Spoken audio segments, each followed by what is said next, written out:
우리 함께 본문 말씀 보겠습니다. 빌립보서 1장 18절부터 21절까지 함께 읽겠습니다. 시작. 그러면 무엇이냐? 거칠으로 하나 참으로 하나 무슨 방도라든지 전파되는 것은 그리스도니 이로써 나는 기뻐하고 또한 기뻐하리라. 이것이 너의 간구와 예수 그리스도의 성령의 도우심으로 나를 구원에 이르게 할 줄 아는 고로 나의 간절한 기대와 소망을 따라 아무 일이든지 부끄러워하지 아니하고 지금도 전과 같이 온전히 담대하여 살든지 죽든지 내 몸에서 그리스도가 존귀하게 되게 하려 하나니 이는 내게 사는 것이 그리스도니 죽는 것도 유익함이라. 방금 우리가 함께 읽은 이 본문을 중심으로 해서 그리스도가 존귀하게 되게 하려 하나니라는 제목으로 좀 말씀을 나누겠습니다. 이 빌립보서를 읽다 보면 사도 바울이 직접적으로 그 문제를 언급하지 않았지만 이 빌립보 교회가 가지고 있던 몇 가지 문제점들을 우리가 간접적으로 엿볼 수가 있습니다. 어떤 문제들이 있었을까요? 이 빌립보 교회 내에는 성도 사이에 시기와 질투가 있었다 하는 것을 우리가 간접적으로 엿볼 수가 있어요. 왜냐하면 사도 바울이 괜한 얘기를 하지 않았을 거거든요. 이 빌립보서를 쓴 이유가 무엇 때문이겠습니까? 바로 이 빌립보 교회가 가지고 있는 문제들을 다뤄주기 위해서 빌립보서를 기록한 거 아니겠습니까? 그렇기 때문에 직접적으로 너에게 이런 문제가 있다. 그런 부분은 4장에 나오긴 합니다. 근데 1장부터 이렇게 2장, 3장 쭉 보면 그 문제를 직접적으로 언급하지 않았지만 사도 바울이 여러 가지 사례들을 얘기하는 걸 통해서 간접적으로 이러한 문제점들이 있었다는 사실을 노출을 시킵니다. 그러니까 첫 번째로 이 빌립보 교회에게 있었던 문제는 뭐였냐면 성도 사이에 시기와 질투가 있었다는 거예요. 그 두 번째는 이제 이건 빌립보서 우리가 이제 2장을 통해서 알 수 있는 문제인데요. 우월감을 가지고 다른 성도들을 대하는 사람들이 있었다고 하는 것입니다. 그러니까 자기 자신이 영적으로 좀 더 뛰어나다 생각을 하고 또 자기 자신만 마치 영적인 것처럼 생각을 하고 다른 사람들을 잘 도와주려고 하긴 해요. 권면도 이렇게 잘 해주려고 합니다. 한데 문제는 뭐냐? 그 우월 의식을 가지고 있다는 거예요. 근데 그것 때문에 또 상처를 받는 이런 사람들이 있었습니다. 그리고 세 번째는 자기 중심적으로 교회를 이끌어 가려고 하는 이런 사람들이 있었어요. 자기가 모임 내에서 부각되지 않으면 비협조적으로 나오고 이탈돼가는 이런 사람들이 있었어요. 그 빌립보서 2장에 보면 사도 바울이 이런 그 말씀을 합니다. 많은 사람이 그리스도 예수의 일을 구하지 아니하고 자기 일을 구하되 디모데는 이제 그렇지 않았다고 이렇게 말합니다. 자, 사도 바울이 디모데로 예를 들어 이렇게 말씀하는데요. 디모데가 사도 바울을 마치 자식이 아비에게 해듯 했다고 이렇게 말씀을 해요. 근데 그 말씀 앞에 아까 제가 드렸던 말씀을 했던 것입니다. 근데 많은 사람이 그리스도 예수의 일을 구하지 않고 자기 일을 구하되 우리 이 말씀만 딱 잘라보면 마치 그들이 주님 일은 하지 않고 그 육신적으로 세속적으로 자기 일에 몰두된 것처럼 우리가 오해할 수 있거든요. 근데 그게 그런 말씀이 아닙니다. 사도 바울이 중심이 되고 자기들은 마치 사도 바울의 오른팔 노릇, 왼팔 노릇, 손발 노릇 하는 것처럼 그 종속되어 있는 것처럼 여겨지는 이제 그런 게 싫어서 자기도 뭔가 독립사역을 하겠다 해가지고 바울을 떠나간 이런 사람들을 가리키는 말이에요. 때로 우리가 하나님 일을 하려면 팀 사역이 필요합니다. 근데 그 팀에 들다 보면 팀에서 구심점 역할을 하는 사람들이 있어요. 그렇죠? 그리고 잘못 생각하면 마치 구심점이 된 사람의 그 손발, 속된 말로 하면 꼬북노릇 하는 것처럼 보이는 이런 경우가 있습니다. 그렇죠? 근데 그런 일을 사람들이 즐거워하지 않는다는 거예요. 그러니까 하나님의 일을 하기 원하지만 자기가 중심이 되기 원하는 거예요. 사역하는 사람들 가운데 몇몇 사람들 저하고 이제 교제하면서 그런 팀 사역에 대한 중요성 얘기를 하는데, 문제는 뭐냐? 자기가 바울이 돼야 돼. 디모데가 있어야 바울이 있지. 그렇잖아요?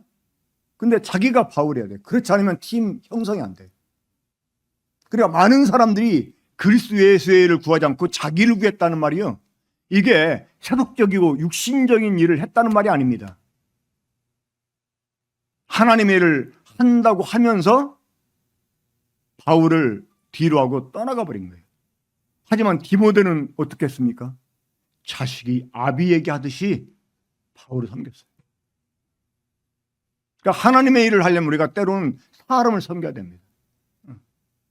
내가 부각되지 않아도, 부각된 사람 속에 내가 마치 정숙되어 있는 것처럼 보여도 그 사람을 도와서 섬기는 일이 하나님의 일이에요. 그 놀라운 일은요, 나중에 우리가 주님의 심판 앞에 서게 되면 누가 더 큰 상을 받게 될까요? 예. 누가 받게 될지는 더 성실하게, 더 충성스럽게 섬긴 사람이 받을 겁니다, 아마. 제가 95년도에 처음 미국 갔을 때 시카고를 이렇게 방문했는데, 거기에 시카고에 그 무디 성서원이 있고, 그리고 한 2시간 정도 떨어진 위튼이라는 도시에 가면 빌리그레암 기념관이 있습니다. 근데 이제 첫날은 무디 성서원에 갔고, 이제 두 번째 날은 빌리그레암 전도 그 기념관에 갔는데, 제가 두 번째 날까지 보면서, 야, 내가 만약에 같은 날 두 장소를 한꺼번에 방문했다면 내 가슴이 터져버렸을 거야, 이런 생각을 했었어요. 근데 그 무디 그 성서원에 갔는데, 거기에 그 미국의 그 기독교 부흥 역사, 이거를 막 벽화를 그려가지고 쭉 열거해놨는데요, 한 번도 이름을 들어보지 않은 사람들이 너무나 많아요. 그런 사람들 때문에 미국의 기독교가 계속 부흥이 이어져 왔던 거예요. 그러면서 그 순간 제가요, 하나님 앞에 이 세상에서 알려지지 않았던 수많은 영적인 유인들이 얼마나 많이 있을까 생각을 했어요. 이게 부각된 사람만 아니라 그 부각되지 않아도 그 안에 묻힌 것처럼 정말 없는 존재처럼 여길지 모르지만 하나님은 그걸 다 기억하시고요, 그런 사람들에게 합당한 상을 주신다는 사실을 알아야 됩니다. 근데 이 빌립보 교회에 네, 그런 사람들이 있었다고 하는 거예요. 그러니까 자기가 부각되지 않으면 교회에 참여하지 않는 거예요. 심지어 이탈돼 가기도 해요. 그리고 네 번째로는 이 신앙적인 자격과 조건들을 오히려 육신적인 자랑거리 삼는 이런 사람들이 있었어요. 구원받은 횟수 자랑하는 거, 내가 누구를 아는 거. 이게 우리 군포는 그런 분이 없는 것 같아요. 근데 종종 보면 특히 자매들 가운데서요, 전국구라고 소문난 자매들이 있어요. 전국구. 자기네 교회 일꾼은 졸로 보면서 외부에서 오는 일꾼들은 막 그냥 친한 척하고 막 떠받들려고 하는 이런 사람들이 있어요, 보면. 그래가지고 막 전국에 사역하는 사람 모르는 사람이 없어. 다 친해. 자기가 그런 사람과 친하면 자기가 그런 레벨이 된다고 생각하는 것 같아요. 그러니까 막 내가 누구를 알고 막 누구하고 막 맨날 그냥 그 옛날 얘기만 해, 옛날 얘기만. 이 신앙적인 자격과 조건들, 이것들이 자랑거리가 아니잖아요. 그렇죠? 감사거리지. 우리가 구원받는 것도 사실 자랑거리가 아닙니다. 감사거리죠. 그렇죠? 우리가 은혜를 받은 것도 자랑거리가 아니에요. 감사거리예요. 근데 오히려 그런 것들을 자랑 삼아가지고 그런 것들을 마치 자기가 더 영적인 사람처럼 티내려고 하는 이런 그 사람들이 빌립보 교회에 있었다고 하는 것입니다. 그리고 또 하나, 이제 4장에서 나오는 문제인데요, 이 자기 방법을 고집하면서 다른 방법을 제시하는 사람들과 반목하고 편가르기 하는 이런 사람이 있었다고 하는 거예요.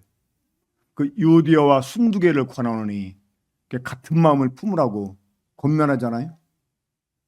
그 유오디아, 순두개 이게 이제 그 당시 사람의 이름이었을 가능성이 있지만 어쩌면 그 대표적인 어떤 그 성향을 보여주기 위한 이름일 수도 있습니다. 그러니까 유오디아라는 말은 순항하다 이런 뜻이 있어요. 그리고 이제 그 순두개는 뭐 우연 이런.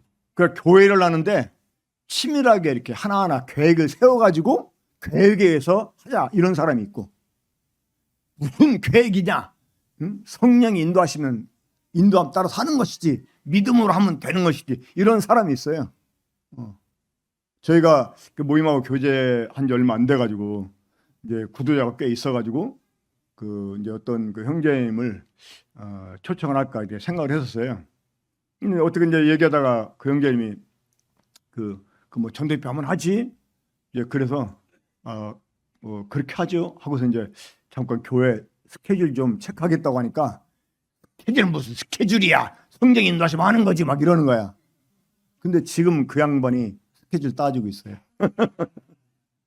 그러니까 계획을 세워서 계획에 따라 하자. 왜 계획에도 없는 것을 하려고 하냐?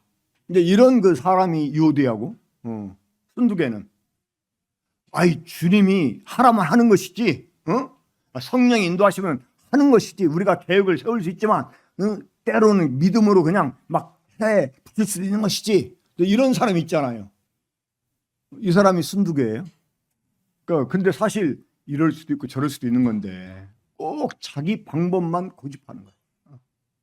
그래가지고 막 반목하고 편가르고. 그러니까 이런 그 문제점들이 빌립보 교회에 있었기 때문에 이런 문제점들을 다루기 위해서 빌립보서를 사도 바울이 기록했다고 하는 것입니다.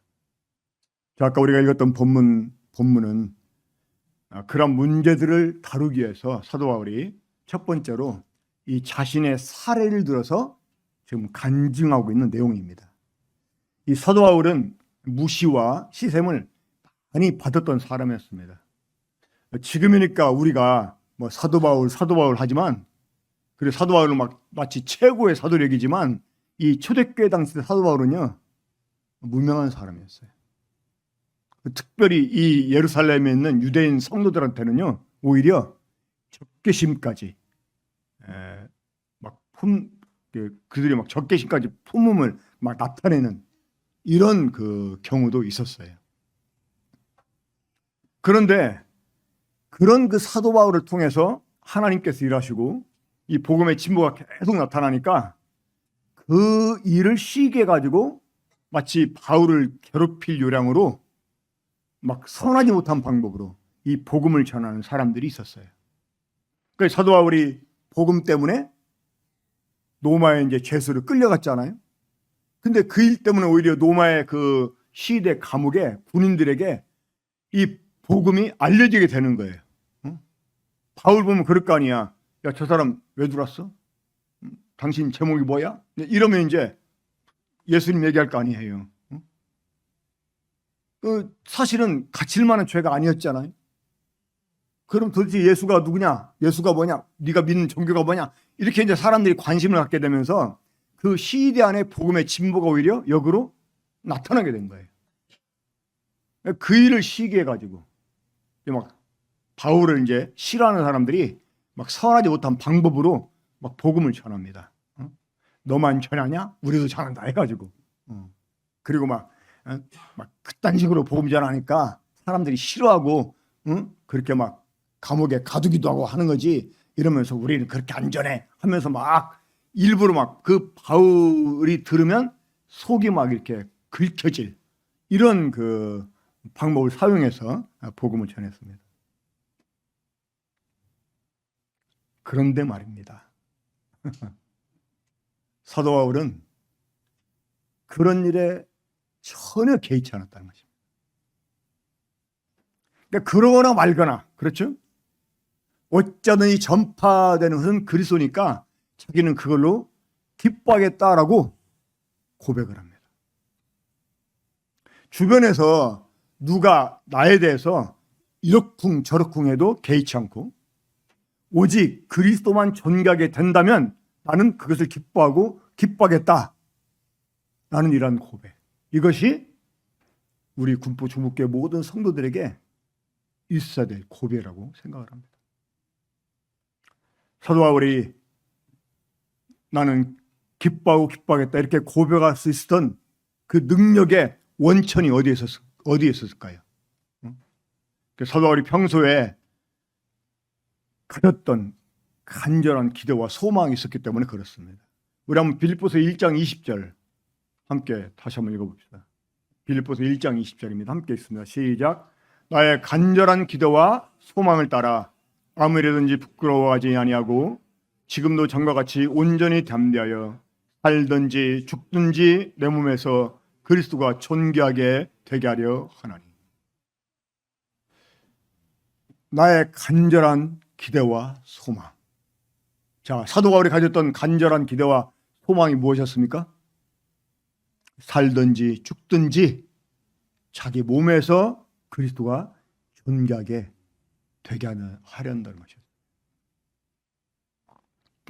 한번 우리 애들이 어렸을 때 제가 이제 주연이 데리고 막 이불을 덮어서 막 이제 막 숨 막히게 하고 그랬더니 막 얘가 막 진심으로 분노해가지고 막 아빠가 자기 죽이려고 한다고 막 애들더라고요. 그때 제가 이삭을 떠올렸습니다. 왜 이삭이 대단한 사람인지. 자, 아브라함이 이삭을 잡아서 제사를 지내려고 했잖아요. 그렇죠? 그때 이삭이 대항했다는 글이 없어요. 아버지 미쳤어요? 자, 지금 자기를 태워 죽일 땔감을 어깨에 메고 아버지 따라 올라가면서 재물이 없으니까 재물은 어디 있냐고 그러니까 하나님 준비하신다. 근데 하나님 준비하신 재물이 자기였네. 근데 이삭은 순종의 사람이었잖아요. 살든지 여긴 좋아. 근데 죽든지. 근데 이 죽음은 실제적인 죽음입니다. 실제적인 죽음. 그러니까 살아갈 때만 아니라 내가 정말 죽는다고 해도 내 몸에서 그리스도가 존귀하게 되기를 원하는 이것을 간절하게 기대했고 간절하게 소망으로 가졌다는 거예요. 이것이 사도 바울의 평상시의 마음이었습니다. 자, 그럼 여러분 이런 그 마음을 사도 바울만 가져야 되겠습니까? 사도 바울 그는 위대한 사도니까 그 사람만 가져야 되겠습니까? 바울이 그랬잖아요. 내가 그리스도를 본받은 것처럼 너희는 나를 본받는다. 이 바울이 지금 이러한 간증을 하는 이유는 무엇 때문일까요? 우리 역시 동일하게 이러한 간절한 기대와 소망을 가져야 된다는 거예요. 다시 한번 읽어봅시다. 자, 시작. 나의 간절한 기대와 소망을 따라 아무래든지 부끄러워하지 아니하고 지금도 전과 같이 온전히 담대하여 살든지 죽든지 내 몸에서 그리스도가 존귀하게 되게 하려. 우리 모든 성도들이 정말 이러한 간절한 기도와 소망을 가지고 주님 앞에 있고 우리가 서로 앞에 있다면 사탄이 틈탈 기회를 전혀 갖지 못할 것입니다. 누가 세워지든지 내가 세워질 수도 있지만 또 다른 사람이 세워질 수도 있어요. 하지만 누가 세워지든지 그로 인해서 주님이 영광을 받으신다면 그로 인해서 주님의 일이 교회 가운데 더 현저하게 잘 나타나게 된다면 나는 그 일로 기뻐하고 기뻐하겠다 하는 이러한 그 고백을 정말 바울과 같은 간절한 기대와 소망을 가진 사람이라면 할 수 있을 것입니다. 우리 모두가 다 이러한 간절한 기대와 소망을 가지게 된다면 사탄은 정말 틈탈 기회를 조금도 얻지 못할 것이라고 확신합니다. 사도 바울은 이보다 더 나아가서 또한 이렇게 고백을 합니다. 내게 사는 것이 그리스도니 죽는 것도 유익하다. 내게 사는 것이 그리스도니 죽는 것도 유익하다.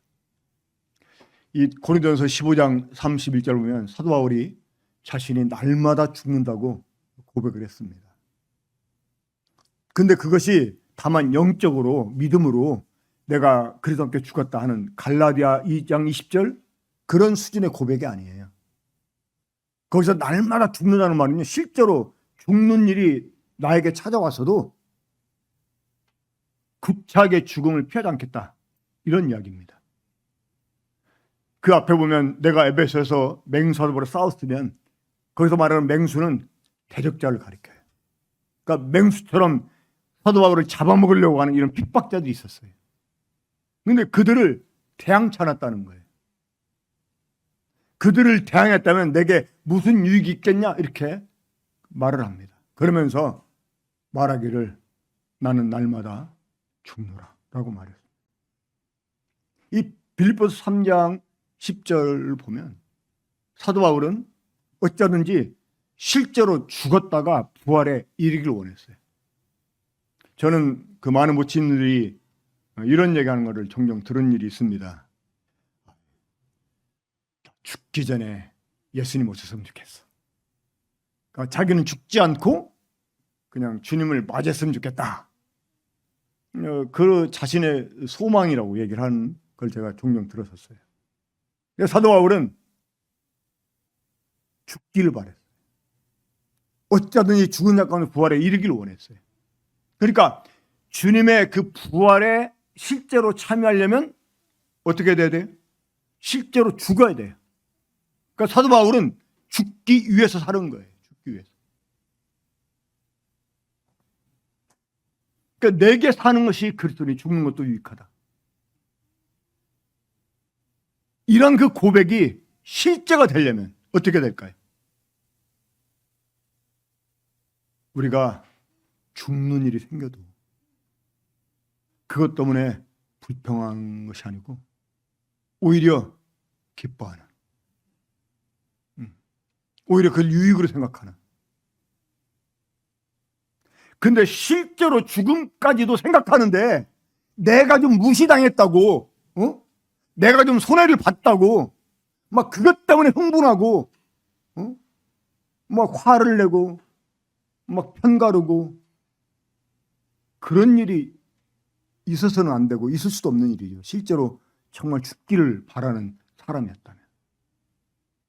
사도 바울이 전파되는 것은 그리스도에 나는 기뻐하겠다고 그가 고백할 수 있던 이유는 그가 평상시에 오직 자기 몸에서 그리스도가 존귀하게 되기 원하는 간절한 기대를, 소망을 가지기 때문인 것입니다. 그는 늘 내게 사는 것이 그리스도이기 때문에 내가 죽는 것도 유익하다라고 생각했었기 때문에 그가 그런 상황 가운데서도 오히려 기뻐할 수 있다고 하는 것입니다. 이러한 고백을 자기 것으로 가진 이런 사람들이 우리 군포 중북교회 모든 성도이기를 정말 간절히 바랍니다. 그래야 할 때 아마 이 장로와 집사들이 세워지고 나서도 후유증이 없을 것입니다. 오히려 정말 장로와 집사가 세워진 것 때문에 모든 성도가 기뻐하고 그 기쁨이 원동력이 돼서 교회가 크게 부흥할 거라고 생각을 합니다. 주님께서 이러한 은혜를 우리 군포 중북교회에 허락해 주시기를 바라고, 우리 군포 중북교회 모든 성도가 이러한 고백의 사람들이 되기를 간절히 바라면서 말씀 마치겠습니다. 기도하고 마치겠습니다.